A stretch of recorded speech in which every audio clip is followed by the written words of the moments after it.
நாகை மாவட்ட ஆட்சியர் அலுவலகத்தில் தூய்மை பணியாளர் தனது குடும்பத்தினருடன் மண்ணெண்ணெய் ஊற்றி தீக்குளிக்கும் என்ற சம்பவம் பரபரப்பை ஏற்படுத்தியது.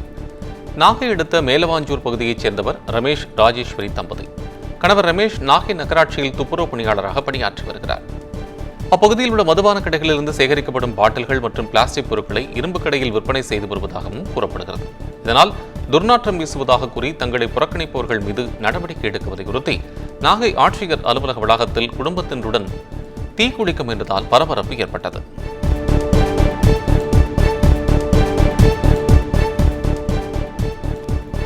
திருவண்ணாமலை மாவட்டம் வந்தவாசியில் தமிழக அரசால் தடை செய்யப்பட்ட கேரள லாட்டரி சீட்டுகளை ஆன்லைன் மூலம் விற்பனை செய்து வந்த இருவரை போலீசார் கைது செய்தனர்.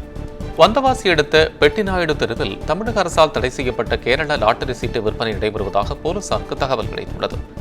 அதன் அடிப்படையில் சோதனை மேற்கொண்ட போலீசார் அப்பகுதியைச் சேர்ந்த அருண் என்கிற அருணாச்சலத்தை கைது செய்தனர்.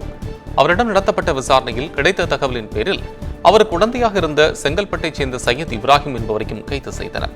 மேலும் அவர்களிடமிருந்து 48 லட்சம் ரூபாய் ரொக்கம் மற்றும் 83 சவரன் நகைகள் ஆகியவற்றையும் பறிமுதல் செய்தனர்.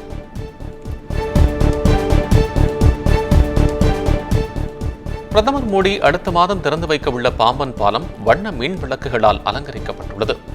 ராமநாதபுரம் மாவட்டத்தில் மண்டபம் பாம்பன் இடையே 550 கோடி ரூபாய் மதிப்பீட்டில் புதிய ரயில் பாலம் கட்டப்பட்டு பணிகள் நிறைவடைந்துள்ளது. இந்த நிலையில் வரும் அக்டோபர் 2ஆம் தேதி பிரதமர் மோடி அந்த பாலத்தை திறந்து வைக்க உள்ளதாக தகவல்கள் கூறுகின்றன.